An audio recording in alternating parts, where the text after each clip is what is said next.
नमस्कार, मंडल news bulletin में आपका स्वागत है। आइए पेश करते हैं आज के प्रमुख व मुख्य समाचार।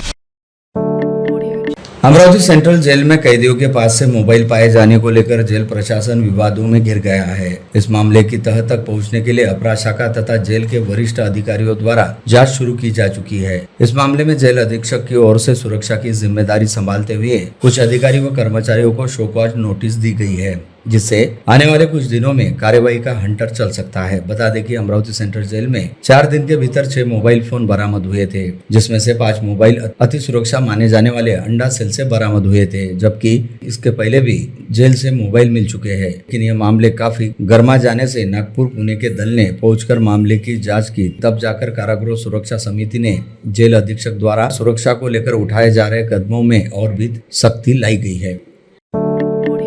अमरावती महानगर पालिका द्वारा आयोजित जोनवार संपत्ति कर वसूली शिविरों को नागरिकों से मिल रहे उत्साही प्रतिसाद के चलते अब तक कुल 61.81 लाख की रिकॉर्ड वसूली की गई है। करदाताओं की सुविधाओं के लिए इस उपक्रम से शहर की कर व्यवस्था और अधिक पारदर्शी एवं नागरिक केंद्रित हो रही है।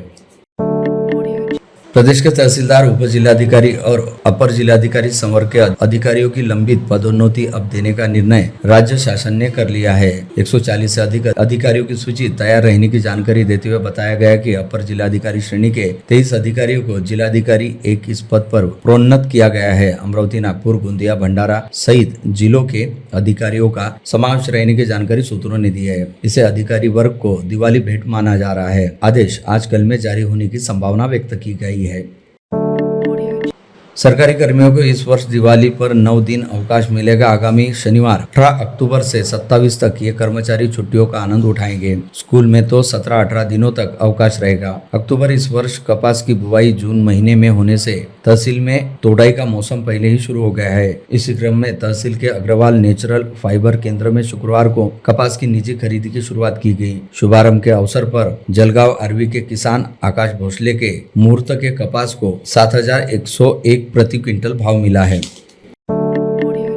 राष्ट्रसंत तुकडोजी महाराज के 97वें पुण्यतिथि महोत्सव पर आए लाखों भक्तों ने 4:45 बजे राष्ट्रसंत तुकडोजी महाराज को श्री क्षेत्र गुरुकुंज आश्रम में मौन श्रद्धांजलि अर्पित की। यह देश का एकमात्र ऐसा कार्यक्रम है जहां पूरे भारतवर्ष से लाखों भक्तों ने एक ही समय में अनुशासित ढंग से राष्ट्रसंतों को भावपूर्ण श्रद्धांजलि अर्पित की। इस अवसर पर केंद्रीय परिवहन मंत्री नितिन गडकरी उपस्थित थे। उनके साथ ही देश विदेश से गुरुदेव की विचारधारा के विद्वानों ने भी उपस्थिति दर्शाई। राष्ट्रसंत का महानिर्माण मराठी पंचगण के अनुसार अश्विन वैद्य पंचमी को हुआ। संयोग से इस वर्ष पुण्यतिथि 11 अक्टूबर को आई। इस दिन राष्ट्रसंत प्रेमी और उनके विचारों के सभी धर्मों के अनुयायी गुरुकुंज आश्रम में लाखों की संख्या में आते हैं और उन्हें श्रद्धांजलि अर्पित करते हैं। विगत 56 वर्षों से सतत राष्ट्रसंतों को मौन श्रद्धांजलि अर्पित की जाती है। बरूड के कृषि उपज मंडी स्थित संतरा नीलामी मंडी में शनिवार को आत्मनिर्भर भारत की नवनिर्मित के लिए सांसद स्वदेशी सम्मेलन का उद्घाटन सांसद डॉक्टर अनिल बोंडे के हस्ते संपन्न हुआ। कार्यक्रम की अध्यक्षता भाजपा के जिलाध्यक्ष रविराज देशमुख ने की। इस सांसद स्वदेशी सम्मेलन प्रदर्शनी में जिले व जिले के बाहर के 17 बचत गुट समाविष्ट हुए तथा प्रदर्शन में विविध गुटों की ओर से तैयार की गई ग्रीष्मकालीन वालवट, नैसर्गिक उत्पादक, हस्तकला, कृषि आधारित, पर्यावरण पूरक उत्पादन देखने को मिले। कौशल से साकार किए गए विशेष स्वदेशी उत्पादन, अपने दैनंदिन उपयोग के स्वादिष्ट खाद्य पदार्थों का उत्पादन, स्वदेशी इलेक्ट्रिक उपकरण, स्वदेशी कपड़े व साड़ी प्रदर्शनी, विविध हस्तकला, सजावट और कृषि उपयोग उत्पादन, उद्योजकता मार्गदर्शन, उत्पादन प्रदर्शनी व बिक्री, सांस्कृतिक कार्यक्रम व प्रबोधनात्मक कार्यक्रम, इन सभी का इस 3 दिवसीय प्रदर्शनी में समावेश किया गया। दीपोत्सव के साथ साथ बिजली उपभोक्ताओं को स्थायी रूप से गुणवत्तापूर्ण बिजली उपलब्ध कराने के लिए बिजली की अत्यधिक मांग के कारण अति भारित 33 kV दशहरा मैदान पर सबस्टेशन क्षमता विस्तार कार्य के लिए सोमवार 13 अक्टूबर को सबस्टेशन सुबह 8 बजे से रात 8 बजे तक 12 घंटे के लिए बंद रहेगा। इसलिए मुख्य अभियंता अशोक सालुंके ने इस दौरान प्रभावित बिजली आपूर्ति के लिए सहयोग की अपील की है। श्रम मंत्री एडवोकेट आकाश पुनकर सोमवार 13 अक्टूबर को जिले के दौरे पर आ रहे हैं। अपने दौरे के अनुसार एडवोकेट पुनकर सोमवार 13 अक्टूबर को सुबह 11:30 बजे प्राध्यापक Ram Meghe institute of technology and research centre में आयोजित भारतीय जनता पार्टी पश्चिम विदर्भ की बैठक में शामिल होंगे। इसके बाद वे अपनी सुविधा अनुसार दोपहर में खामगांव जिला बुल्ढाना के लिए रवाना होंगे। राज्य कृषि मूल्य आयोग के अध्यक्ष पाशा पटेल 12 और 13 अक्टूबर को जिले के दौरे पर आ रहे हैं। दौरे के अनुसार पटेल 12 अक्टूबर को रायपुर में फसल उत्पादन व्यय योजना अंतर्गत किसानों से संवाद करेंगे। 13 अक्टूबर को शाम 4 बजे चांदूर रेलवे उप विभागीय अधिकारी कार्यालय में आयोजित बांस रोपण कार्यशाला और बांस रोपण समीक्षा बैठक में शामिल होंगे।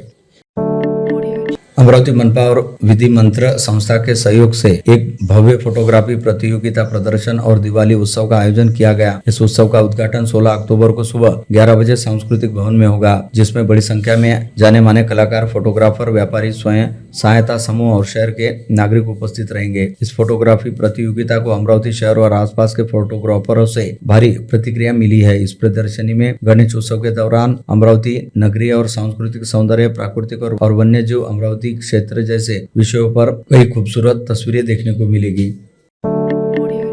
अमरावती मनपा में प्रधानमंत्री स्वाधीनी योजना के व्यापक प्रचार हेतु 17 सितंबर से 2 अक्टूबर तक एक जन एक कल्याण बैठक का आयोजन किया। इस बैठक में नागरिकों की सहज प्रतिक्रिया मिली और शहर के विभिन्न हिस्सों से सैकड़ों रेहड़ी पटरी वालों ने इस योजना का लाभ उठाने के लिए भाग लिया। इस बैठक के दौरान रेहड़ी पटरी वालों को प्रधानमंत्री स्वाधीनी योजना आवेदन प्रक्रिया, आवश्यक दस्तावेजों के साथ साथ बैंकों के माध्यम से ऋण स्वीकार सुविधाओं की जानकारी एक ही स्थान पर प्रदान की गई।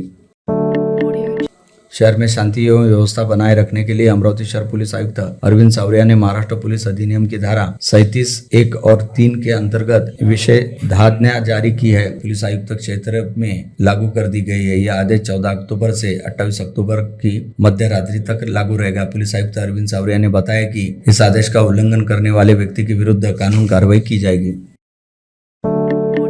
नागपुर से प्राप्त ताजा समाचार के अनुसार प्रसिद्ध ठेकेदार पेंचामा वर्मा उर्फ मुन्ना वर्मा आत्महत्या प्रकरण में बैंकर राधेश्याम बियानी को पकड़ा गया। इसके अलावा 2 अन्य बड़े नाम जांच के रडार पर पाए गए हैं। बता दें कि इस मामले में पहले ही पुसद बैंक के अध्यक्ष शरद मैंद और मंजित वाड़े जेल में है। वर्मा से बियानी ने करोड़ों के संदिग्ध व्यवहार किए। इस मामले में शहर के चर्चित सेठ सहित कई बड़े लोगों के नाम सामने आ रहे हैं। ऐसे में पुलिस आयुक्त रविंद्र सिंघल ने व्यवहारों की जांच के लिए प्रवर्तन निदेशालय अर्थात ईडी की सहायता मांगी है, जिससे मामला काफी बढ़ जाने की चर्चा शुरू हो गई। मुन्ना वर्मा ने 50 करोड़ के कर्ज के बदले 100 करोड़ लौटा देने की भी उसे पैसे के लिए परेशान किए जाने की शिकायत दी है।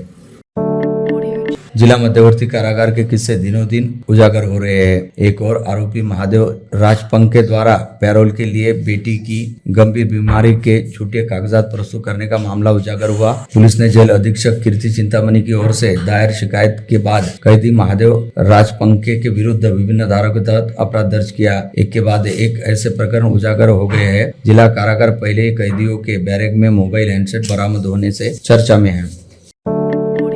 दिवाली होती अगले सप्ताह चुनाव की रणभेरी बजने की संभावना है। पहले दौर में नगर पालिका और नगर परिषदों के लिए मतदान की संभावना बताई जा रही है। ईवीएम पर्याप्त संख्या में उपलब्ध होने से एक साथ जिला परिषद और नगर पालिका, नगर पंचायतों के चुनाव आराम से कराए जाने की जानकारी विभाग के अधिकारियों ने दी।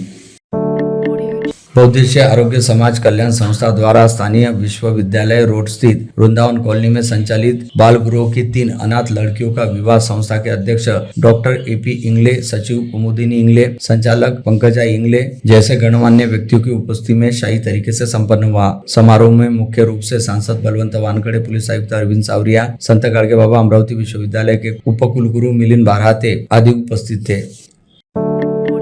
संत गाडगे बाबा अमरावती विश्वविद्यालय द्वारा आयोजित युवा महोत्सव 2025 का समारोह शहर के श्रीमती केशरबाई लावटी महाविद्यालय में उत्साहपूर्ण वातावरण में संपन्न हुआ। अमरावती, अकोला, यवतमाळ, वाशिम और बुल्ढाना जिलों के 195 महाविद्यालयों के करीब 6000 विद्यार्थियों ने 28 विभिन्न कला विधाओं में अपनी प्रतिभा का शानदार प्रदर्शन किया। समारोह में विश्वविद्यालय के कुलगुरु डॉक्टर मिलिंद बारहाते मुख्य अतिथि के रूप में उपस्थित थे। उनके हस्ते सभी विजेता विद्यार्थी कलाकारों को पुरस्कार व प्रशस्ति पत्र देकर गौरवान्वित किया गया। कार्यक्रम में संगीत, नृत्य, नाटक, चित्रकला, वक्तृत्व, प्रश्न मंजुआ, वाद विवाद, लोक कला व शास्त्रीय कला जैसी विविध श्रेणियों में विद्यार्थियों ने अपनी कला का उत्कृष्ट सादरीकरण किया। श्री शिवाजी विज्ञान महाविद्यालय ने अपने इस वर्ष का सर्वसाधारण विजेता उठाते हुए विश्वविद्यालय का मान बढ़ाया।